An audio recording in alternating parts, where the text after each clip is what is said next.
Hoy quiero mostrar una acuarela que es la catarsis de mi experiencia con el coronavirus.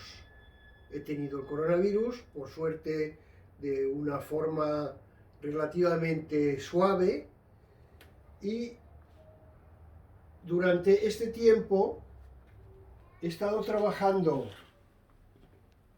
esta acuarela quizás de una manera mucho más detallada, mucho más de realización lenta, ya que la fatiga que me producía el virus ha alterado un poco mi manera de trabajar.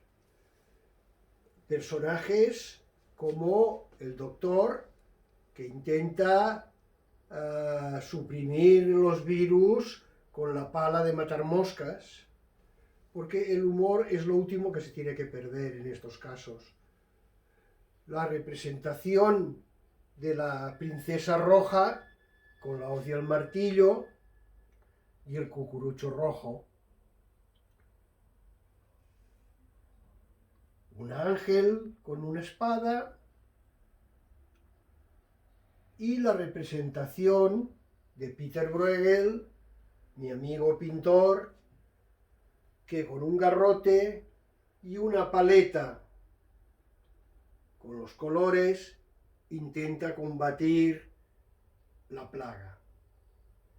La representación de los virus es totalmente, naturalmente, fantasiosa a partir de las imágenes que he visto reproducidas en la prensa y la imaginación de relacionar los virus con su virulencia, su perversión, su variedad, y relacionándolos con pulgas, con chinches, con moscas y todos estos insectos, podríamos decir, peligrosos y molestos a la vez.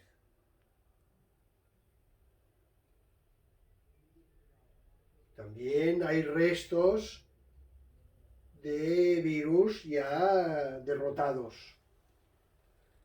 y nidos de virus.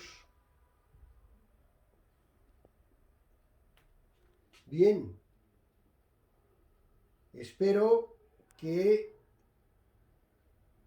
esta nueva acuarela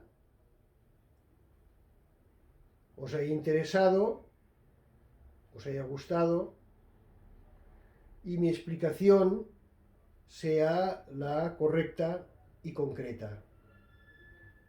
Muchas gracias por vuestra atención y esperemos que la próxima acuarela o la próxima obra comentada sea algo más alegre y positivo.